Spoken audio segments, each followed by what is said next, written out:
a shining force in Star Trek stars and Superman's course. So why did you pick Vancouver? You're moving to North America. You have a whole continent. And I'm not saying why didn't you pick America? I get it. Why Vancouver? Well, originally I came for a man, which is kind of appropriate for this situation, the relationships. Yes. But it very much did not work out, and it was not a good situation. And I was in northern Manitoba in the UK in Canada. So middle of nowhere, 6 hours north of Winnipeg, very, very cold, very, very isolated. So I was there for 2 years not acting after being in London for a bit. And then I need to act. So I left that situation and came to Vancouver to continue acting. All the better for Vancouver. Yeah. and then you got stabbed. Can you tell us about the stabbing? Hold on. That was the greatest segue of all time. That was absolutely astounding there, Nathaniel. I like shifting gears occasionally. Wow, that came from nowhere. That was a shifting a gear. That was driving a hold herd vehicle. Bravo. Oh, no. Can we, for the sake of our viewers, people watching this now and later, can you tell us? This sounds traumatic. First off, I'm glad you can laugh about it now. But can you tell us what happened? What was going on? Yeah, my next door neighbor, I was living in the West End in Vancouver, and my next door neighbor had a psychotic break and came into my apartment and attacked and stabbed my friend, and then stabbed me. And then I took the knife off him, and then he hurt a bunch of people with a hammer. And then he was wrestled to the ground and held by a corrections officer who lived on the 7th floor when the police finally got to him. That's terrifying. Is everybody okay? Yeah, my friend who was the first one struggles with some stuff because she got a hammer to the head, and she's epilepsy because of that, and some voice problems because of but we are all okay, and she's going traveling around Southeast Asia for 3 months right now, so she's very happy. She loves traveling. But yes, it was traumatic for a long time, but it's part of my story now, and I can use it in acting, which is yeah. Actually, incidentally, I was lying on the floor bleeding an awful lot because it went through my lung, liver, and kidney. It was a 6-inch kitchen knife, and I was lying on the floor, and I under my breath, I'm like, remember this for acting. And my friend was in the bathroom with me. I was hiding in the bathroom with her. She was like, "You're crazy," and I was like, "No, he's crazy." Yeah, we're the ones who are injured. He's the nut. Yeah. Did what came of all that? Like the next day, was this person let out and let move back in? Like what happened with your lives? I mean, he was incarcerated until the trial in a psychiatric ward, and then he was in a psychiatric ward for about 4 years after that. So big break. Mm-hmm. No, I never know that I'm not a psychologist or psychiatrist, but there's always that moment. Like, I wonder, obviously what's going through your heads, like, what did we do? And then what's going through his head, and like, everybody's evil or whatever it might've been. I'm always fascinated by those moments. Yeah. I think in the court case, he said he was seeing like shapes and shadows. So yeah, I mean, I never at one point had a retribution. Like I knew he wasn't well. And I've worked with a lot of troubled people in the UK, and I just chalked it down to him being very, very sick, and he needed help. So, well, I sincerely hope that everybody involved gets better and has a better life, and I hope for everybody who is injured that is the worst thing any of you have to deal with. You would hope. You are unfortunate for us if there was something of that caliber again. Yeah. But also, if we were in America, it could have ended very differently with the gun rules. Yeah, it really could have. Mm-hmm. And that's something, not to get too serious or even political, but it is something that here we have to think about. Yeah. Is that what led to the tattoo? Yes. We stalked your Instagram. Yes, I do. I have a tattoo. Is it inappropriate to show you? Not on this show. I have a tattoo going into. Oh my. And that's the actual scar there too, right? Yeah. That's And okay, I so got then one on my shoulder as well. But I didn't get a tattoo on that one. That one's just not yet.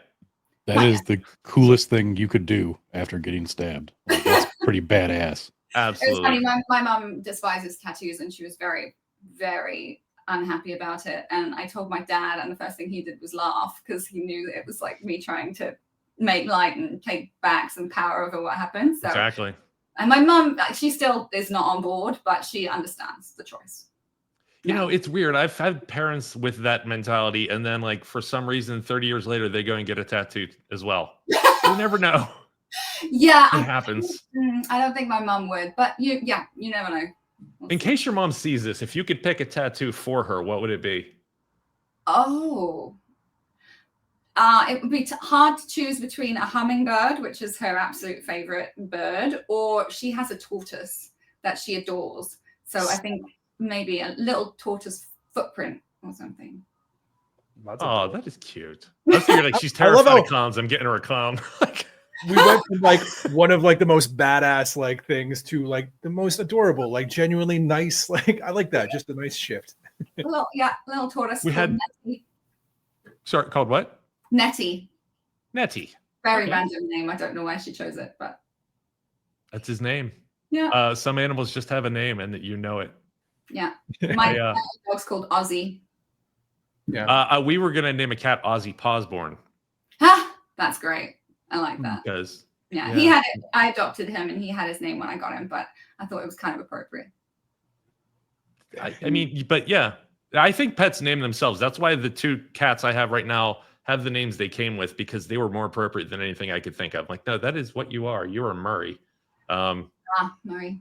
Very And good. Squints has a Very little eye thing, and it just works on him. So we What's didn't the give other them the names we were thinking of. Squints. Squints. Because Like- he has a little thing on his eye, always like he's always squinting, and he always has a little teardrop, like he got out of prison. He's And if that's an appropriate name, he's okay. it works for him. He's a great little guy. He's super calm. He's the kitten. He's like a year old, but he acts like an old man. And the other cat is 4 years old and acts like a kitten. They're just weird. Well, he's done That's- time. yeah. He's Done time. It aged him real quick. He's never getting over that. I should move on to the questions I've prepared. You're Right. just so fun to talk to. Well, Thank you she's so gonna much. like this one. No, this is good. We do have a fun little game later on in the show. So if you're watching, you want to watch that later. I got to ask you. This is serious. This is for real. Whenever you're first on a set, your first time you're acting on a set, especially in a series that you've watched a season or two before you even got there, whatever it might be. Have you ever had imposter syndrome being on that set? I Like, think I shouldn't be here. They're gonna figure it out. no, I haven't actually. Good. I like to think of myself as incredibly well trained, not just what I did I'm before. but Oxford. That, and also I'm always in scene study class doing theatrical scenes with great actors in Vancouver just to stay sharp because I think it's just so important and you're always learning. So I think imposter syndrome I think sometimes comes from lack of preparation. Not always, Okay, but sometimes. that's fair. And I think for me, I'm lucky enough that I have had ample time to prepare. I felt like I've done my job. Even in the audition process, I probably do more than is necessary quite a lot of the time. You know that feeling. Yeah, I have had, not on my first project, funny enough, like the first few were fine. And then I did have one and I left the trailer, I was walking towards set and I was like, oh my God, what am I doing? I don't know what I'm doing. Like I forgot all my homework, which I didn't, it was all there and it was fine. And I just breathed my way through it and talked myself down and it was fine. But I've definitely had anxiety and panic. Anxiety, yeah. That's what I was gonna say. But I haven't necessarily felt like I shouldn't be there because I've worked my bum off. I love it. I love it. You know, this is what I've worked for, and you've been acting your whole life. So yeah, but I've just always wondered, like, there has to be, for me, one moment, like talking to you right now feels a little bit like, why is she talking to me? I feel like I'm the imposter sometimes doing things like this. So I'm fascinated by Great that. to talk to. You're so natural and lovely and sweet and that makes so much sense that this would be something people would want to join into. Thank you very much. I'm learning how to take compliments, so I appreciate that. Thank you. I'm going to switch gears on the last question. I want to go positive. What is your favorite moment from being on stage? Stage? Yeah, favorite moment, stage work, live in front of people. Your favorite moment, something you always I think think of and smile. I did a play here with some of my friends. It's a play called What We're Up Against by Teresa Rebeck. And it's very much about a woman who is trying to break through the ceiling at a very male-dominated workplace. And the final scene, the guy who feels like he's on her side, but doesn't choose the right things to actually be on her side, but, you know, believes he's an ally, but isn't. There's a great monologue where she calls him out.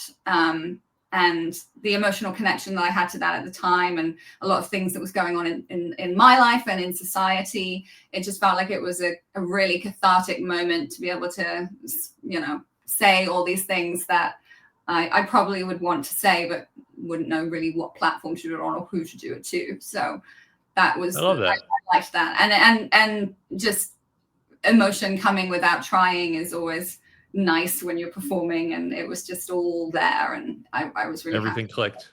Yeah. Everything clicks. That's awesome.